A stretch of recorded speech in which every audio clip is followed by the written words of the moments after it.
Hello everyone, welcome back to my channel. Rain's making her first appearance. Look at the cutie patootie. She does not like being held.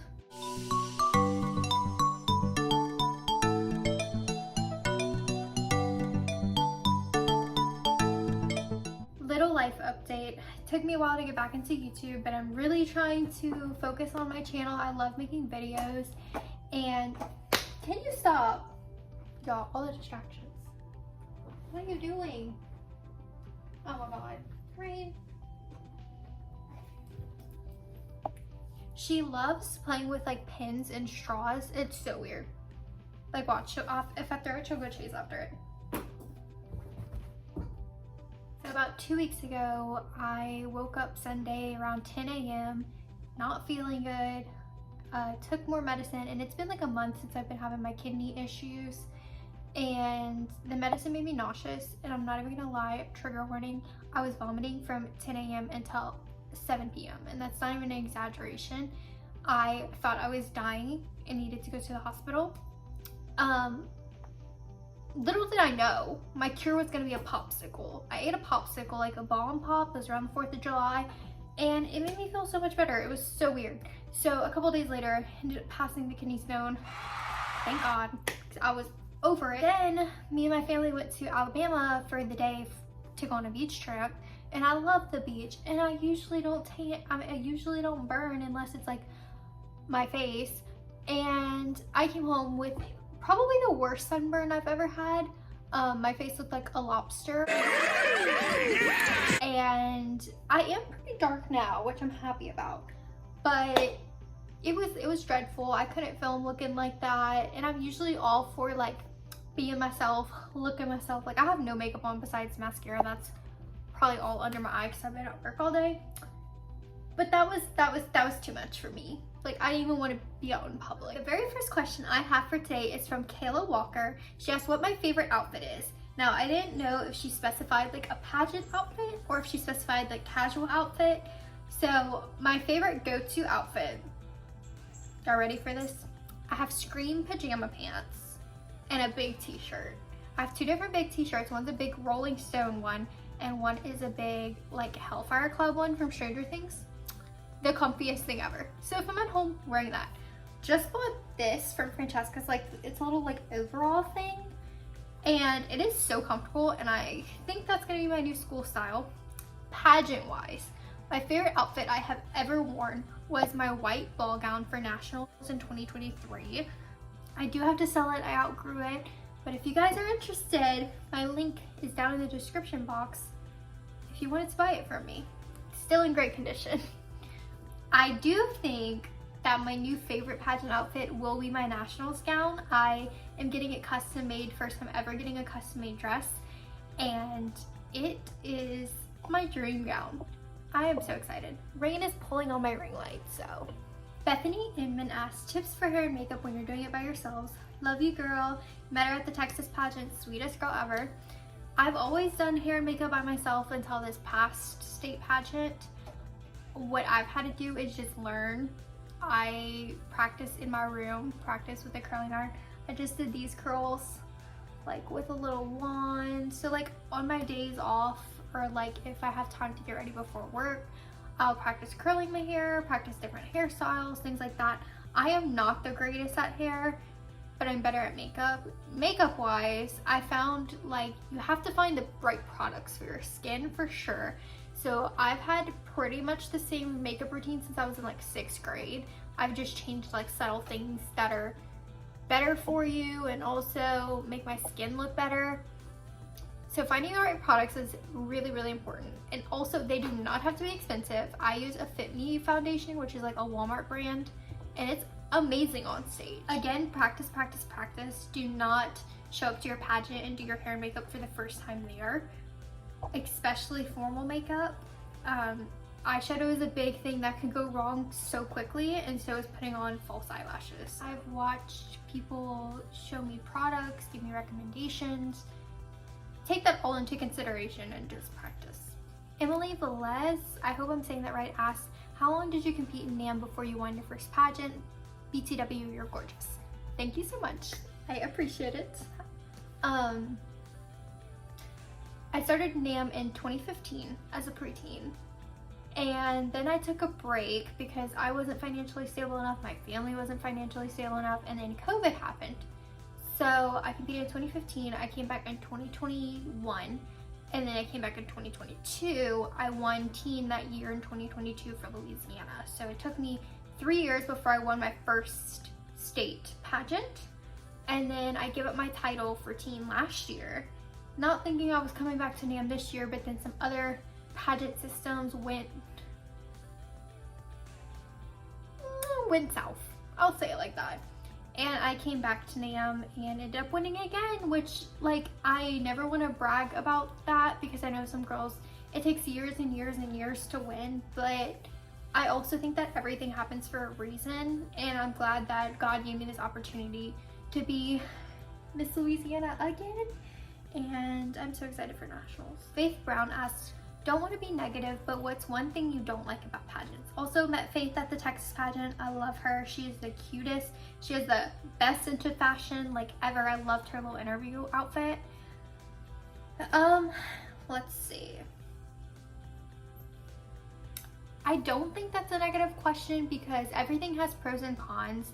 I've been through my fair share of different systems besides National American Miss, and because I'm a title holder, I won't really speak about National American Miss itself because I've never really found anything super negative with that system. But pageants as a whole, I tend to find, she's about to knock over my ring light. Pageants as a whole, I tend to find that sometimes if your head is too much in the space where like you want to win, it turns very negative very quickly and you can come across very mean to other contestants. And it also passes on to the parents because I've seen a lot of times where parents get more into the pageants than the kids are. Like the girls will be so sweet, we're all supporting each other, and then the parents get upset and want to go to the judges and want to go to the director. And one time I was judging my first pageant I've judged, I think, and we were judging a photogenic competition.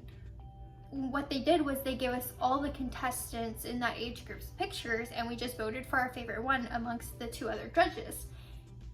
And when it came time for crowning, one of the moms was upset because she said that the girl that won, that wasn't her picture, even though they looked exactly the same and like it was just edited like a pageant picture. And she threw a whole fit and like tried to get up on the stage in the middle of crowning and then blame the judges. It was crazy. Do not do that, by the way. Judges' opinions, you are paying to get someone else's opinions on the way you look, the way you act, the way you walk. I went a little off track there, but I had to tell that story. But I think that the most negative thing about pageants is getting too full of yourself, and not staying humble because it comes across horrible to other people.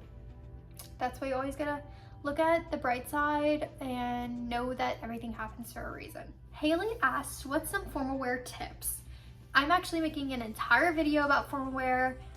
When that's uploaded, I will put it in the description box as well. It will be coming out probably later this week or next week, but it's gonna be an entire video that has all my tips and tricks and also has former queens that put in their input as well. Anaya Jones asked me 3 different questions. She asked me, how many months did it take for me to prepare? I would say I started preparing this year for state back in January. So January, February, March, April, May, about 5 months. But the first year I competed, I prepared all year long. It just depends on your experience. It depends how comfortable you're gonna be. It depends on how much work you're putting in each day. I honestly think I was very last minute this year with everything, and it stressed me out to the max, but I'm also a college student. So it's hard to balance everything. Give yourself as much time as you need. She also asked, what do you plan to do during your reign? Well, since I was having some medical issues, I didn't get to do as much as I would have liked to in the first 2 months. But I'm still trying to post actively on my Instagram. I'm trying to do one community service event a month. I am preparing for nationals left and right. I've already bought like 4 of my outfits and designed my gown, which I'm so excited about. I want to spread advocacy for people like me, people that struggle with mental health issues, with body image issues, with being confident, sharing my story. I've actually started a new platform, which you guys can go follow, and I'm gonna be talking all about like the things I've dealt with in my personal life, my childhood trauma, things like that, and sharing each other's stories and knowing that that doesn't affect who you are. I want to use my platform as a title holder to be able to tell girls that like, you can do anything you put your mind to, and it sounds so cheesy, but like I've suffered through a lot more than a 21-year-old should have, and I want to share that and make girls feel comfortable in their own skin. And the last question Anaya asked was, what did I prepare for the most? I prepared for formal wear this go round the most because formal wear was always my lowest score, and genuinely after walking off my stage this pageant, I was like, I nailed that. I have not gotten my scores yet back, but I know deep down that I did the best I could, and I'm proud that I practiced as much as I did. I know a lot of times we try to focus on the speaking competitions because those might be a little bit more scary, and I'm not saying don't practice those because absolutely you need to practice those, but formal wear was definitely a struggle for me. I never felt, I guess, confident enough or knew what I was doing, and I prepared for that the most. I put on my heels, I put on my gown, I walked around my house, I walked in the hallways going to work, just practiced my smile, my facial expressions, things like that. My girl Caroline Frampton asked, what's my favorite optionals? My all-time favorite optional is casual. I love casual. I've been competing in casual since my first year with National American Miss.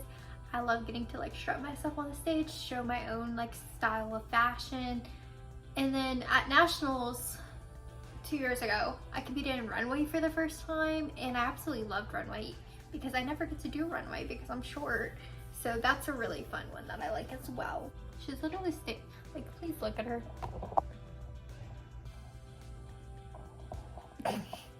Rory asked, how long have I been competing in pageants and how many titles have I won? I actually met Rory coming in, she came into my workplace, which was really cool. We had a nice conversation about what National American Miss is about and her pageant experience and things like that. And it was awesome, and I hope she joins us at our next state pageant. I started pageantry as a 2-year-old. There's a whole story to go along with it, but basically my mom did not want to put me in pageants. I couldn't have makeup on my skin because I have very sensitive skin, and I still do to this day. And her friend's daughter got me into it. She was like, just sign her up, I promise. It's a one-time thing. My mom signed me up, went to it. She's like, I'm not putting makeup on my child. It was a swimsuit competition for a 2-year-old. She was like, that's wild. Did not expect anything. She thought I was gonna cry on stage.